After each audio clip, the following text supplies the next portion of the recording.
Just at the end of the day, and as you can see, a man in Uchira has brought us this dog who has a huge gash in its leg, so I'm gonna have to drive to the vet at Wanyama and get him, I think it is, some treatment.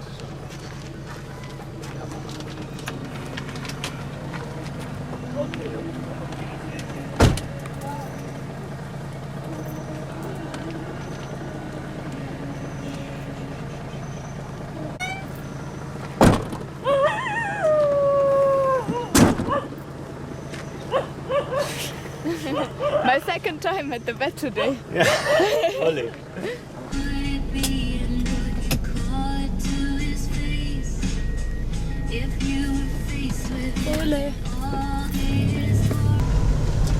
Just at the end of a very long day, feeling really tired, and a man in the village, a young boy actually in the village, about 17, and he brought a dog with a huge hole in its leg, and he asked if we could help the dog, and I was like, well, I've got nothing I can do here, but it clearly needs a doctor. It needs a doctor quick, so I'm taking it straight to Wanyama now. This is one thing about life in Tanzania, and it's something I already kind of learned before I got here, and Fritzi's now starting to learn after so many months of being here, is you have to be present-minded. You can't have expectations for your day. You can't really have plans for your day. You can't have plans for yourself. You just have to accept that a problem might come and you need to respond and react. And if you're not present-minded, you won't react and you won't get the job done. So now we've got a 1 hour drive to Wanyama in the dark with a dog with a hole in its leg.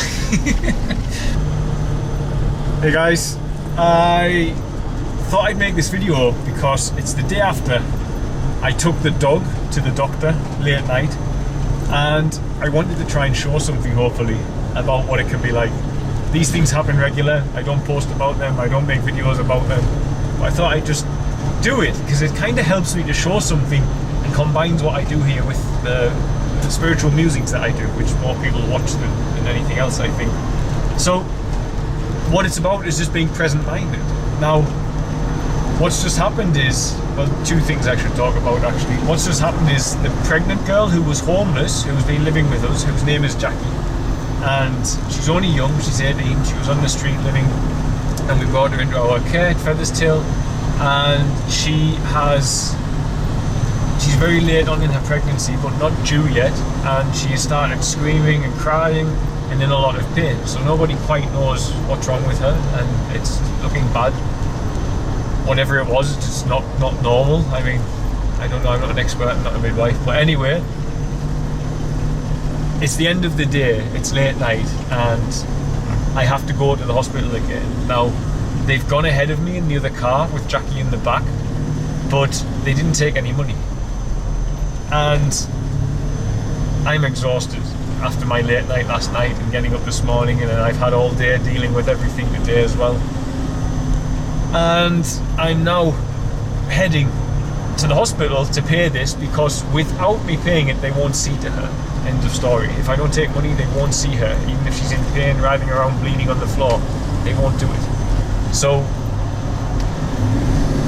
I had a plan this evening to have a nice meal with Fritzi and her sister and her boyfriend who are in Lawrence, and we were going to have a nice curry, vegan curry of course, and this was the plan for the evening. But one thing that I've had to do, and I often say, is the only plans I make is to not make any plans. That is the plan I make.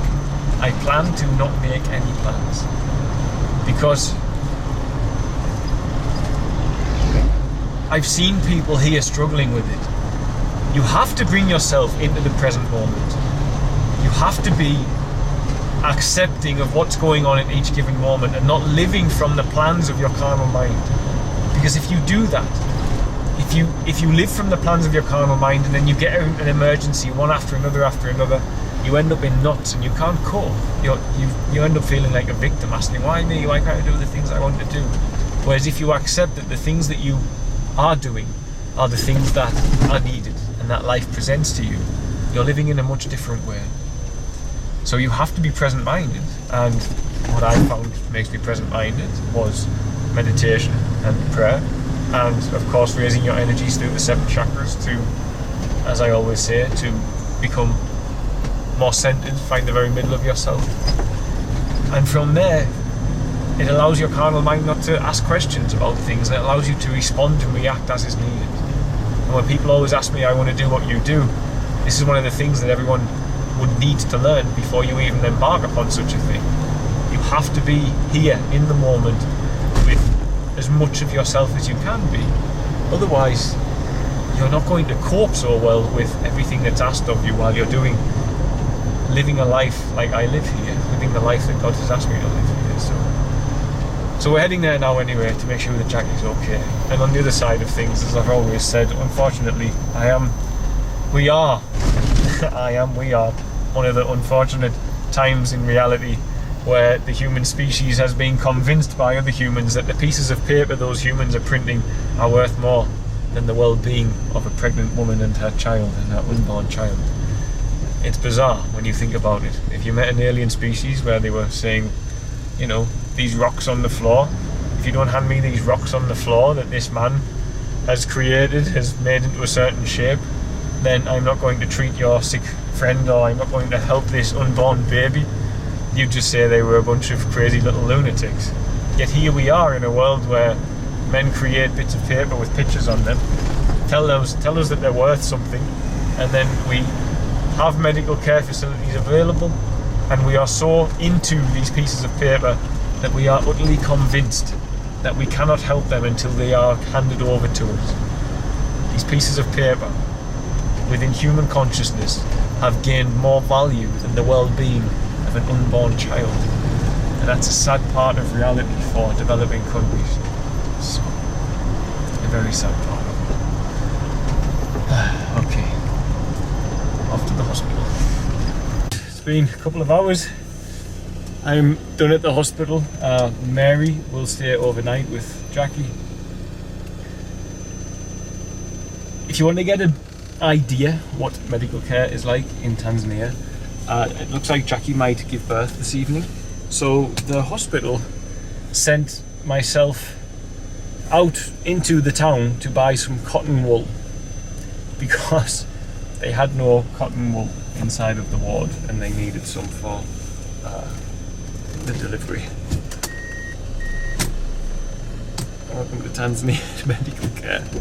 They do the best with what they've got. It's no like negativity on the person's working there. There's just no money, you know. So, right. Now, time for me to go and get something to eat.